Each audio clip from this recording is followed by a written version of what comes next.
Assalamualaikum bunda-bunda, jumpa lagi di channel aku Heni Wijaya. Nah, sesuai judul di video kali ini aku akan membahas tentang tanda-tanda kehamilan sebelum telat haid. Oke, sebelum kita mulai videonya jangan lupa bunda-bunda di subscribe dulu, karena subscribe itu gratis, gak bayar loh. Dan kalau bunda-bunda suka sama video ini jangan lupa juga di share, like, dan di like juga. Kemudian kalau bunda-bunda ada yang ingin ditanyakan seputaran kehamilan, boleh kalian komen aja di bawah, nanti akan aku jawab di video-video selanjutnya. Dan jangan lupa juga follow Instagram aku @heniwijaya.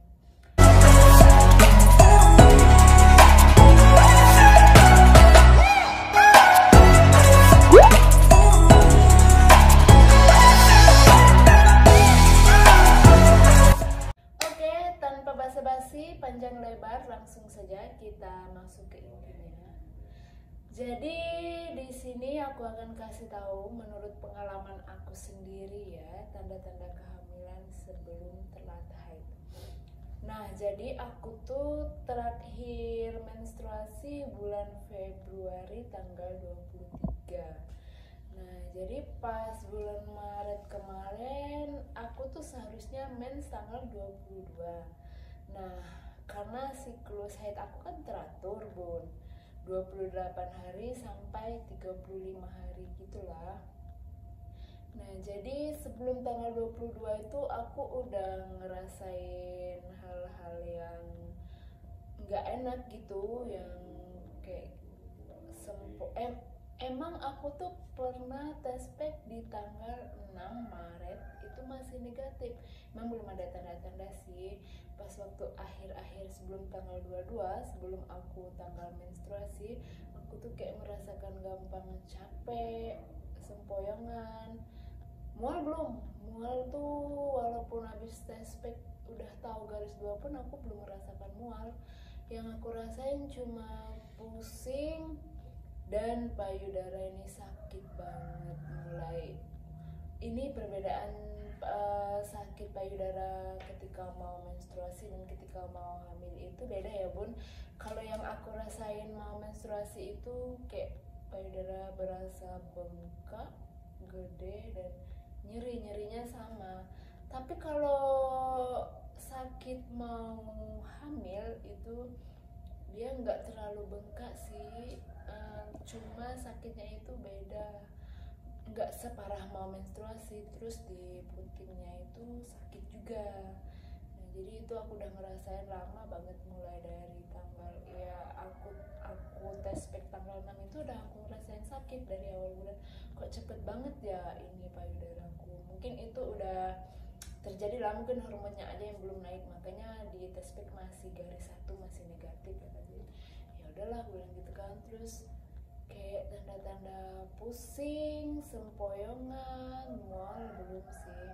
Nah, jadi agar bunda-bunda tahu kalau belum belum tes pack, terus kita mengetahui kalau kita udah hamil itu agak merasakan kram-kram di perut. Cuman bedanya kram sama menstruasi itu kan nyeri banget kalau mau menstruasi itu ya kan.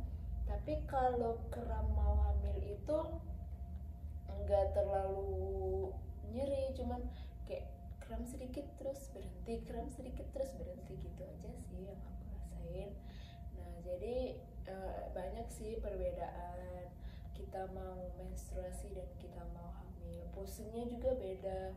Pusingnya itu sempoyongan banget, kayak mau pingsan, kayak nggak kuat berdiri lama-lama gitu loh bun. Tapi kalau pusing mau mens itu kan ya tenaga masih ada gitu kan.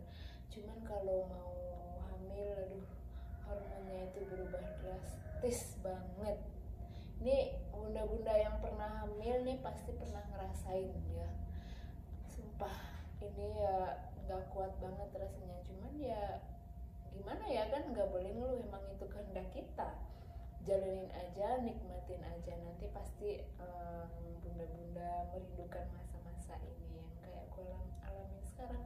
Makanya pas sekarang ini aku ngalamin apa yang aku rasakan saat awal-awal hamil. Terus apa yang aku rasakan dirasakan saat hamil. Makanya aku mau sharing sama bunda-bunda, mana tahu bermanfaat, dan apa yang aku jelasin juga bisa bunda-bunda tiru masalah di video aku sebelumnya, masalah berhubungan yang baik yang dan benar bisa menghasilkan momongan, dan masalah promil juga. Nah, jadi itulah tanda-tanda kehamilan sebelum telat haid yang pernah aku alami ya bunda. Jadi kalau bunda-bunda ngerasain hal seperti itu tapi belum waktunya haid, jadi boleh berhati-hati, jangan kecapean, jangan makan sembarangan, terus dijaga vitaminnya, makan buah-buahan gitu kan. Soalnya menurut sepengetahuan aku juga tanya sama dokterku, tanya sama bidanku, dan juga aku searching di Google, dan aku sering nonton YouTube juga ya. Itu agar ini ya, untuk menghindari bayi lahir tidak normal atau cacat itu, kita harus banyak-banyak konsumsi asam folat. Contoh asam folat itu kalau untuk di buah-buahan, perbanyak makan yang asam-asam kayak jeruk nipis, alpukat gitu kan. Dan buah-buahan yang dilarang itu kalau dokterku bilang kemarin kayak nangka, salak, durian itu nggak boleh dimakan dulu.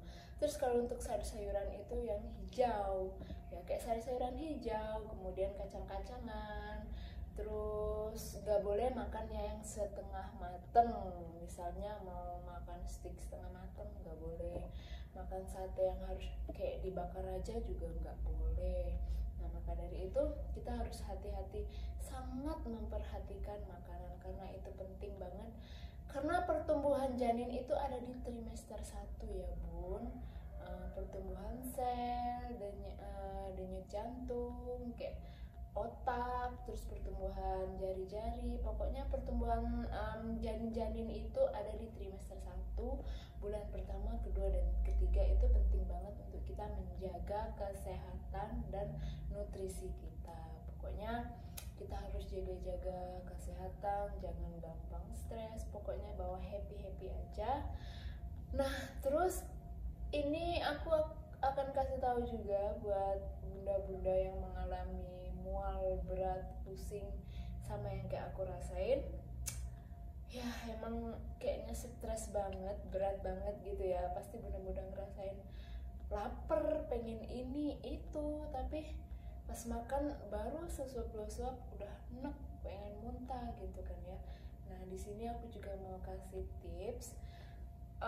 Aku juga direkomendasiin sama temen aku itu minum susu Prenagen yang coklat. Nah, jadi itu juga bisa menghilangkan mual. Jadi setiap pagi aku tuh minum susu Prenagen yang coklat. Jadi alhamdulillah setelah aku minum itu mualnya agak berkurang. Terus makannya itu emang sebentar-sebentar lapar kan, cuman gampang enak. Makannya itu paling sesuap nasi, 2 suap atau 3 suap itu pasti enak kan, pengen muntah, berhenti, banyakin minum. Nah, habis itu istirahat, makan apa kek, makan buah, cemilan yang manis-manis gitu.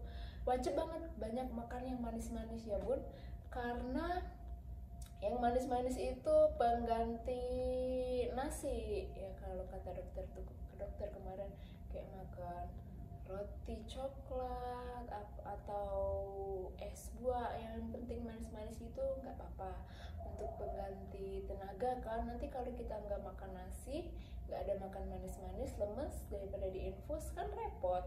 Lebih baik kita makan yang manis-manis aja, intinya ya dikit-dikit aja, yang penting keisi. Kasian kan dede utuhnya kalau nggak ada isinya.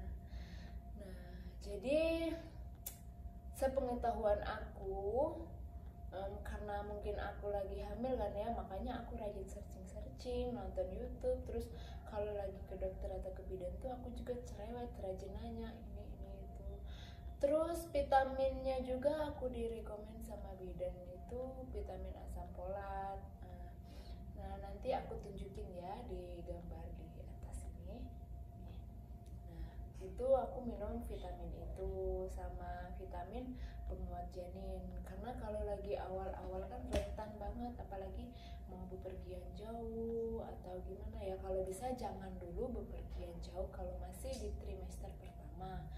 Nah pokoknya nanti aku akan kasih vitamin aku lagi trimester pertama untuk penguat kandungan dan untuk memenuhi asam folat untuk dede utuh kita.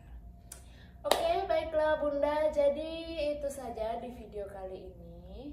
Kalau ada yang ditanyakan, Bunda boleh saja langsung komen di bawah, nanti akan aku jawab di video selanjutnya. Makasih Bunda udah mau nonton video aku dan udah mau subscribe channel YouTube aku. Itu tandanya Bunda-bunda suka sama video aku dan dukung channel aku. Makasih, assalamualaikum.